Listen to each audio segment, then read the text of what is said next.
Hi, we are Group 36 with our paper, A Framework for Performance Evaluation of VANETs using NS3 Simulator. This work was authored by Dr. Marija Malnar and Dr. Nemad Jevtic from the Faculty of Transport and Traffic Engineering at the University of Belgrade. The paper was submitted on 5th April 2019 and later accepted on 27th November 2019 for publication in the journal Promet Traffic and Transportation. Since its publication, it has received 11 citations. Let's talk about VANET and ITS. Over the last decade, the number of vehicles on the roads have increased rapidly. With this, the demand for communication while on the move has also grown. This has led to the evaluation of vehicular ad hoc networks or VANETs, which play a critical role in intelligent transport systems, ITS. These systems are designed to make driving safer and smarter, offering features such as safety alerts, driver assistance, and emergency warnings, all which depend on reliable wireless communication. Now, what are VANETs? They are specialized form of a mobile ad hoc network where the mobile nodes are vehicles. Unlike fixed infrastructure networks, VANETs are highly dynamic and infrastructure independent. Vehicles connect to each other wirelessly to share critical data, enabling real-time communication in high mobility environments like highways and urban roads. This level of dynamism makes VANET a more powerful tool for enhancing transportation safety and efficiency. What are the modes of communication in VANETs? VANET supports several types of communications. First, it is vehicle to vehicle or V2V, where cars communicate directly without infrastructure. Then we have vehicle to infrastructure or V2I, where vehicles talk to roadside units. They are useful for collecting data or receiving updates. And finally, we have hybrid mode, uh, combining V2V and V2I for more flexibility. And within this, we have I2I, which the communication is between the roadside units or roadside units to base stations. When we talk about routing in VANETs, to function properly, the VANETs vehicles must be able to send and receive information quickly and reliably. This is where the routing protocols come in. Because vehicles move fast and network conditions change constantly, we need robust protocols that can dynamically find the best paths. It is just not about connecting point A to point B. It is about maintaining high quality connections that minimize delay, avoid packet loss, and ensure messages get through in time to make a difference.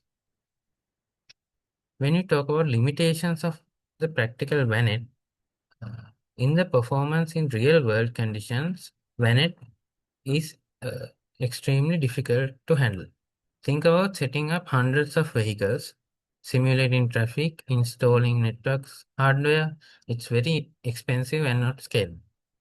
That's why researchers rely heavily on simulation tools. But even these simulators have limitations, especially when it comes to calculating important metrics such as delay or transport across large mobile networks. The aim of the research in this is to tackle these challenges through the NS3 simulator. This is a widely used open source tool, and the focus is on improving how the VANETs are simulated by enhancing routing protocols and introducing a metric called expected transmission count or ETX.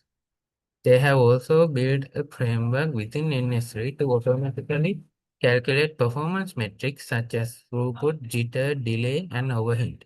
The goal is to provide researchers with a more accurate and efficient way to test VANET performance under various scenarios.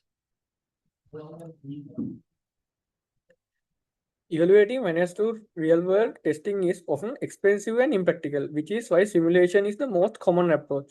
The authors mention several simulators. NS2 is older but still used, while NS3 is more modern and widely adopted. Omnet Plus offers modularity and Glomosim handles large mobile networks. On the commercial side, tools like OpNet and CallNet provide high performance but are less accessible due to cost. The paper focuses on NS3 for its open source availability and active developer community. Then let's see why NS3 is widely adopted. NS3 is popular for several reasons. It's written in C++, making it efficient and extensible. Then it supports key VANET standards like IEEE 802 and WAVE and offers both deterministic and probabilistic propagation models. These capabilities make NS3 suitable for simulated dynamic vehicular communication environments, which is why the authors build their work around it. Then there are also limitations in NS3. In, it lacks VANET specific routing protocols, so researchers must implement them manually.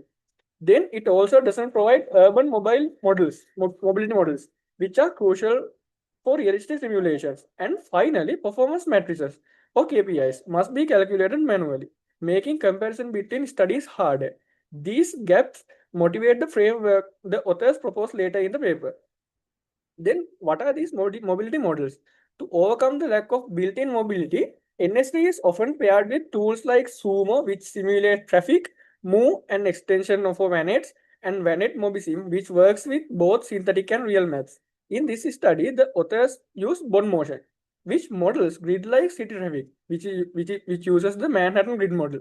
They also reference integrated platform like VANEs and iTetris, and also Team, which combines traffic and network simulations for more complete environments. Then there are routing protocols. These are the main routing protocols used in VANETs. Let's see one by one. The first one is topology-based routing protocols. The author classify routing protocols starting with topology-based one.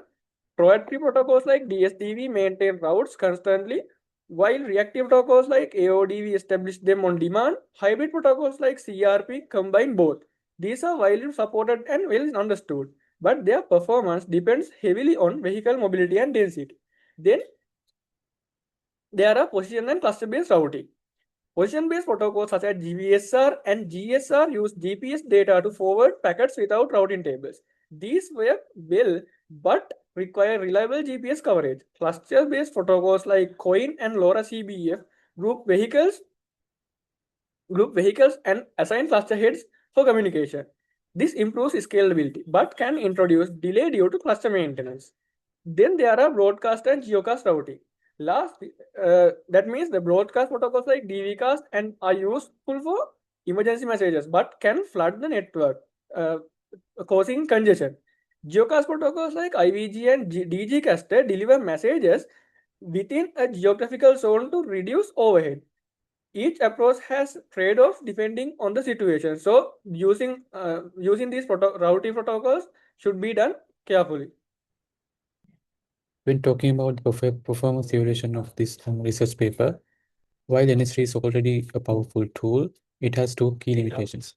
It uses op count as routing metric, and it lacks a reliable method to collect key performance indicators or KPIs. First, they introduced a new routing protocol variant, AODV ETX, which uses expected transmission count to better quality routes. Second, they have developed a custom KPI framework that tracks delay, throughput, jitter, and more, making simulations both easier and reliable. When we are talking about the AODV ETX implementation, the standard AODV protocol simply counts hops, which doesn't reflect actual link quality. ETX solves this by estimating how many transmissions are needed for a successful delivery based on both forward and reverse deliverability or probabilities. They have added a link prop packets to measure these probabilities and modified routing messages to include ETX values. Even if a route has already been seen, the protocol checks if the new route has a better ETX, and if it is, it updates the route. The result is vehicle in the simulations select routes that are statistically more reliable and efficient. The next thing they did is introducing a new KPI framework to analyze when simulations. This framework is protocol agnostic. That means it will work with TCP, UDP, IPv4, IPv6, unicast, and broadcast traffic. It measures key metrics like throughput, packet loss, end-to-end delay, jitter, and network overhead. And importantly, it collects these at application layer, which makes the data much more meaningful. This is the overview of API frameworks architecture. As shown in this figure, they have used modified source and sync applications and identifiable packet headers and plug into NS3 tracing system to log everything automatically. These results are saved in CSV format, making them easy to analyze and compare. In short, this framework simplifies, standardizes, and strengthens performance analysis in VANET simulation. So these two these two methods, a robust, extensible framework VANET simulation, enabling fair and comprehensive performance comparisons of routing protocol is implemented. In this research, evaluated 5 protocols: AODV, AODV with ETX, DSR, DSDV, and OLSR. The focus was on throughput, packet loss, delay, jitter, and routing overhead. In design and executed our simulation in urban high mobility VANET scenarios, which closely reassemble real world traffic patterns. In this used NS3 extended with customer module for ETX metrics integration and automated KPI extractions of performance, including those throughput, packet loss, delay, jitter, and routing overhead. This gave us a complete picture of how each protocol would function under realistic urban conditions. Throughput is a key in VANETs, especially for applications like traffic update or real-time alerts. They found that AODV with ETX achieve the highest throughput because it is choose more reliable path by factoring in the link quality. In contrast, proactive protocol like OLSR and DSDV had lower throughput due to constant routing table under updates that consume valuable bandwidth. While OLSR still showed strong throughput and a stable packet loss ratio, AODV alone showed a very poor performance in low density scenarios up to 60% packet loss, highlighting the necessary for ETX in such cases. Packet loss ratio is a major concern in dynamic environments. Without ETX, AODV suffered a significant loss, especially when vehicle density was low. But with ETX, AODV's performance improved drastically due to better path selection and fewer retransmissions. DSDV, however, showed highly unstable behavior as the number of vehicles increased, making it less suitable for urban VANETs. End-to-end delay is a critical for time-sensitive VANET application. AODB once again delivered the lowest medium delays at 0.2 to 0.4 milliseconds. Reactive protocols, particularly AODB with ETX, adapt better and select faster routing, resulting in low and more consistent delay. Jitter refers to the variability in delays, and this becomes especially important for real-time vehicle-to-vehicle communication. AODV with ETX displays the lowest jitter, maintaining constant packets delivering times. OLSR showed more stability, but at the cost high overhead and loss adaptability. This once again emphasizes the reactive protocol, particularly with ETX, offer a better balance with dynamic VANET environment. Proactive protocol like OLSR generate a lot of control traffic while grow the network size. Reactive protocol with AODV, especially with ETX, keep overhead low by initial routing with only when needed. This especially makes AODV a strong candidate from a real-world deployment. Conducting real-world banner testing can be logistically difficult and costly. That's why simulation, especially with a tool like NS3, is so valuable.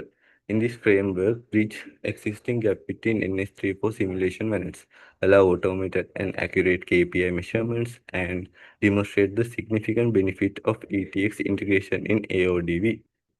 From a practical standpoint, finding can be support decision making in designing smart vehicle-to-vehicle communication system. For example, ITS developers can use this data as choosing the right routing protocol based on urban mobility patterns. Thank you.